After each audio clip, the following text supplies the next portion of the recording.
तो आदाब, नमस्कार, गुड इवनिंग, सत श्री अकाल। एक बार फिर आप तमाम लोगों का स्वागत है। पूरी फैमिली अच्छी होगी। कभी सोचिए कि किसी जुर्म की जो बुनियाद होती है, खासतौर पर कत्ल के केस में, तो लाश बहुत ज़रूरी होती है, पोस्टमार्टम बहुत ज़रूरी होता है। इसीलिए आपने देखा होगा कि एक नज़ीर है या एक मतलब नियम है, अगर किसी की मौत होती है और ज़रा सा भी शक होता है और इत्तेफाक से आप उसे अस्पताल ले जाते हैं और आप अपना डाउट बताते हैं, तो फिर पहली चीज़ ये होती है कि भैया पोस्टमार्टम करा लो, इसलिए कि फिर जो आपका डाउट है वो क्लियर हो जाएगा कि मौत की वजह क्या है।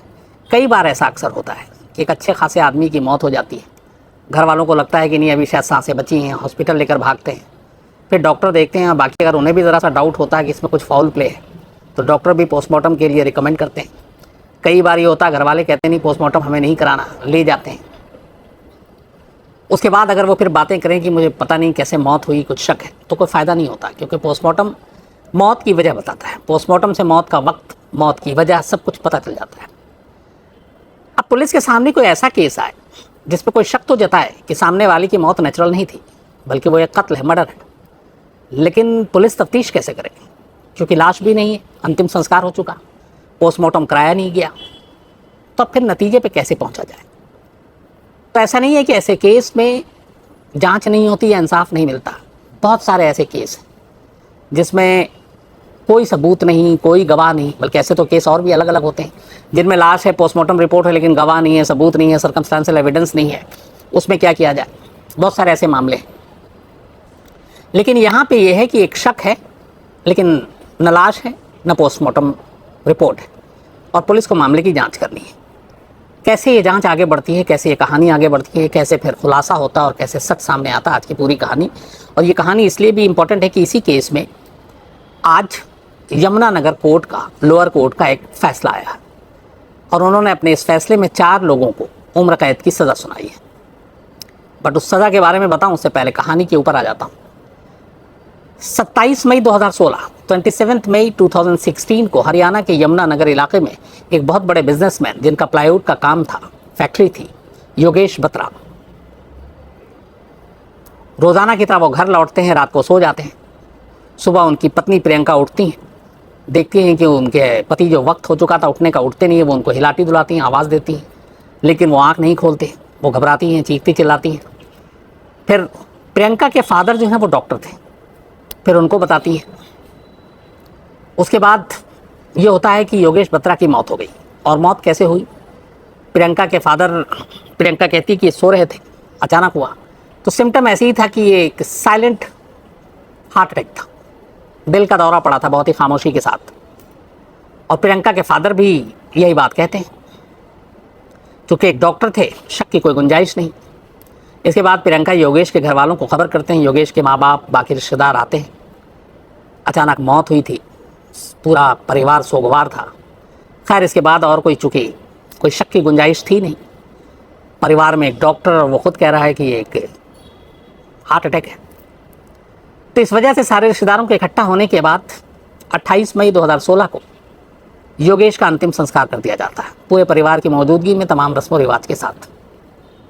न कोई पुलिस कंप्लेंट, न फिर अस्पताल जाना, न पोस्टमार्टम, कुछ नहीं।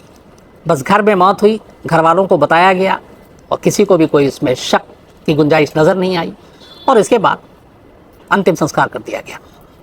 धीरे धीरे योगेश की मौत का सदमा कम होने लगा, परिवार भूलने लगा।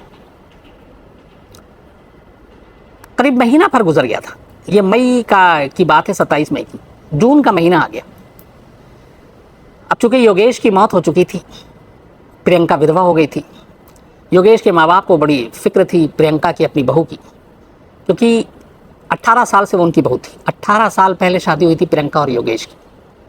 तो वो अक्सर प्रियंका के लिए बड़े चिंतित रहते, घर आना जाना रहता, उसकी खैरियत देखते जानते।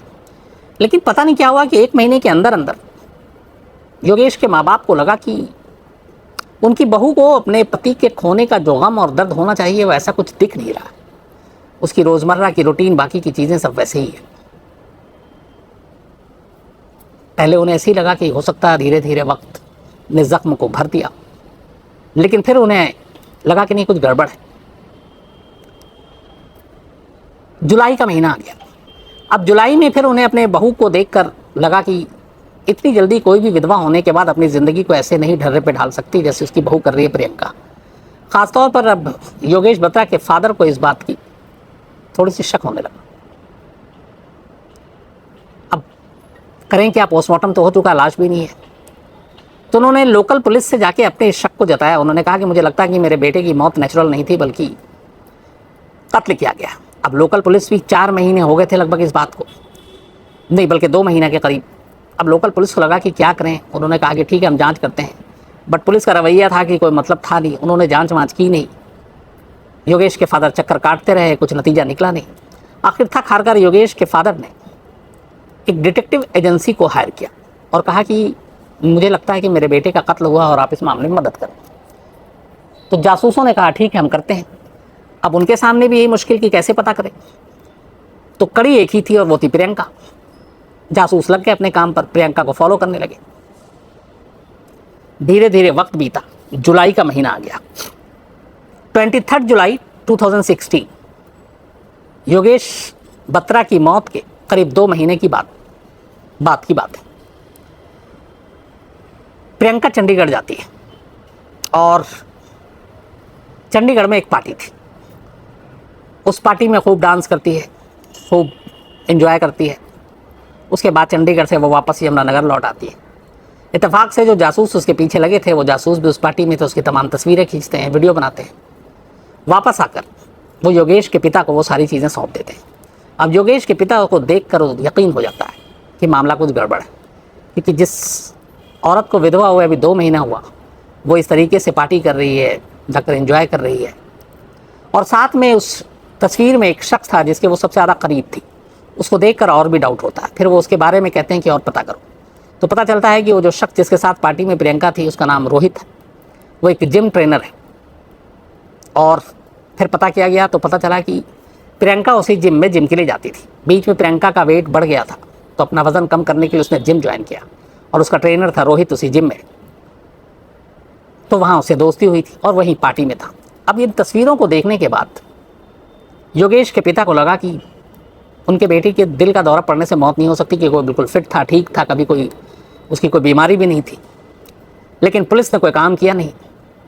फिर वो हरियाणा के DGP, director general of police से मिलने का फैसला करते हैं और वो डीजीपी के पास जाते हैं और ये सारे सबूत जो तस्वीरें अपनी बहू की सब कुछ देते हैं और बताते हैं कि मुझे डाउट है, मैं एक बुजुर्ग आदमी, कि मेरे बेटे का कत्ल हुआ, पुलिस मदद नहीं कर रही, अगर आप ईमानदारी से जांच करवाएंगे तो सच सामने आएगा। डीजीपी साहब ने हरियाणा के उनकी इस फरियाद को बड़ी गंभीरता से लिया। उन्होंने सारे सबूत देखे और इसके बाद करनाल के एसएसपी को कहा कि आप इसके लिए एक खास टीम बनाइए, एक एसआईटी बनाइए, स्पेशल इन्वेस्टिगेटिव टीम, और उनको ये जांच की जिम्मेदारी दीजिए और पता कीजिए कि सच्चाई क्या है। अब डीजीपी का ऑर्डर एसएसपी भी मना नहीं कर सकता, पुलिस को भी अब काम करना ही है। ये हमारे देश का सिस्टम है, जब ऊपर से ऑर्डर आता है तो हम लोग जल्दी काम करते हैं। तो खैर, डीजीपी साहब के आदेश के बाद करनाल पुलिस ने एक एसआईटी की टीम बनाई और अब योगेश बत्रा की मौत की बड़ी खामोशी से जांच होने लगी। डिटेक्टिव एजेंसी ने जितने भी सबूत जुटाए थे वो उनके फादर ने एसआईटी की टीम को सौंप दिया। अब उन्होंने ये सारी चीज़ें ली। अब उनके सामने भी दिक्कत ये कि योगेश बत्रा की लाश नहीं, अंतिम संस्कार हो चुका, पोस्टमार्टम रिपोर्ट नहीं, कैसे साबित करें कि उसकी मौत हार्ट अटैक से हुई या फिर कत्ल हुआ। अब उनको सर्कमस्टेंशियल एविडेंस पर ही डिपेंडेंट होना था। वो सारे सबूत जो ये तय करें, जो मोटिव तय करें, और मोटिव तय करें कि ये कत्ल है, हार्ट अटैक नहीं है। एसआईटी की टीम खामोशी से महीने उस काम पे लग गई। उसने सबसे पहले प्रियंका के मोबाइल को ट्रैक करना शुरू किया, फिर सर्विलांस के जरिए बाकी चीज़ें। तो पता चला कि प्रियंका सबसे ज़्यादा बातचीत करती है एक जिम ट्रेनर रोहित के जरिए। पुलिस ने इसके बाद रोहित के मोबाइल को ट्रेस करना शुरू किया। इसके बाद अब पुलिस ने 23 मई 2016 को, जब ये योगेश बत्रा की मौत हुई, इन दोनों के नंबरों को ट्रेस करना शुरू किया कि उस रात ये लोग कहाँ कहाँ थे। जब सारी जांच शुरू हुई तो बहुत सारी चीज़ें पुलिस के सामने आई और पुलिस को लगा कि मामला गड़बड़ है, लेकिन बिना सबूत के कातिल के तौर पर कैसे पकड़े, क्योंकि अभी तक सिर्फ कड़ियाँ जोड़ रही। जांच के दौरान पुलिस ने ये देखा कि जिस रात मौत हुई थी उस रात रोहित और प्रियंका इन दोनों की 40 बार मोबाइल पे बातचीत हुई थी। जांच में ये भी पता चला आगे चलकर कि जो मोबाइल यूज़ कर रही थी प्रियंका और रोहित, इन दोनों ने 23 मई की रात को उस मोबाइल में अपना जो ओरिजिनल सिम था उसको निकालकर एक दूसरे के नाम पे खरीदा हुआ दूसरा सिम दोनों ने यूज़ किया। लेकिन IMEI नंबर और फ़ोन में अगर आप सिम डालते हैं और कहाँ से आता है आजकल टेक्नोलॉजी से वो भी पता चल जाता है। बेशक आप अपने मोबाइल में सिम निकाल कर कोई और डालें, बट वो किस फ़ोन में आपने यूज़ किया था ये भी पता चल जाता है। तो पता चला कि ख़ास 23 मई को इन लोगों ने दूसरा सिम अपने मोबाइल में डालकर उसे यूज़ किया। अब यहाँ पे शक ये है कि उस रात ऐसी क्या ज़रूरत पड़ी कि आपको अपना सिम बदलना पड़ा। इससे पहले का पूरा रिकॉर्ड बताता नहीं है कि कभी आपने बदला। और 40 कॉल, फिर जिम में निगरानी की गई, नज़र रखी गई, तो फिर एक कहानी आई। पता चला कि जब प्रियंका ने जिम ज्वाइन किया वेट कम करने के लिए तो उसका ट्रेनर रोहित था। फिर दोनों में दोस्ती हुई और ये भी पता चला कि ये दोनों जिम के बाहर भी कई बार मिले, वहाँ के सबूत निकाले गए। ये भी पता चला कि यमुनानगर के बाहर भी मिले, वहाँ के भी सबूत निकाले गए। इससे इन दोनों के रिश्ते को इस्टेब्लिश कर दिया गया कि इन दोनों के बीच में इश्क है और दोनों के बीच में रिलेशनशिप है। अब ये हो गया। अब यहाँ से फिर आता है कि मोटिव, तो मोटिव भी हो सकता है कि इस रिश्ते की वजह से शायद योगेश को मारा गया, लेकिन कैसे? अब पुलिस को ये पता करना था। सबूत, चूँकि कत्ल का कोई मुकदमा भी नहीं है, पोस्टमार्टम भी नहीं, लाश भी नहीं, जो मैं बार बार कह रहा हूँ। पुलिस ने रोहित को उठाने का फैसला किया, क्योंकि मोबाइल कॉल डिटेल और उस रात मौत के कॉल डिटेल, और सबसे बड़ी बात है कि उस रात की लोकेशन रोहित की योगेश बत्रा के घर के पास दिखाया गया, तो लोकेशन भी मैच कर गया। रोहित को उठाने के बाद पुलिस ने अब उससे पूछताछ शुरू की, और पूछताछ जब शुरू की तो पुलिस की सख्ती के आगे रोहित टूट गया। फिर उसने पूरी कहानी बताई। उसने बताया कि वो और प्रियंका एक दूसरे से प्यार करते थे और प्रियंका उसके साथ शादी करना चाहती थी, वो भी उससे शादी करना चाहता था। वो खुद कर्ज में डूबा हुआ था, कुछ लोगों को पैसे लौटाने थे, और इसी बीच में योगेश बत्रा को उन दोनों के रिश्तों के बारे में पता चल गया, जिसको लेकर उसने काफ़ी धमकाया भी, प्रियंका को भी बुरा भला कहा। फिर इन्हें लगा कि जब तक योगेश बत्रा जिंदा है ये दोनों मिल नहीं सकते, इसलिए उसको रास्ते से हटा दो। अब जिन लोगों से पैसे लेने थे उनमें से एक का ये कर्जदार था जो रोहित। ये लोग यूपी के थे, इनमें से एक था श्याम सुंदर और एक था सतीश। तो इनमें से एक को पैसे लेने थे, तो रोहित ने इनमें से एक को कहा कि तुम्हारे जो 40-50 हज़ार का कर्जदार हूँ ये तो छोड़ो, मैं तुम्हें तुम दोनों को 10 लाख रुपए दूंगा अगर तुम हमारा एक काम कर दो। अब सोनू जो था, सतीश और सोनू, ये करनाल में ही काम करता था, एक अस्पताल में हेल्पर के तौर पर। दोनों तैयार हो गए 10 लाख रुपए की सुपारी पर। प्रियंका ने कहा कि बस तुम मेरे पति को किसी तरह से शांति दिला दो, खुद ही कह रही है। पैसे देने को वो भी तैयार हो गई।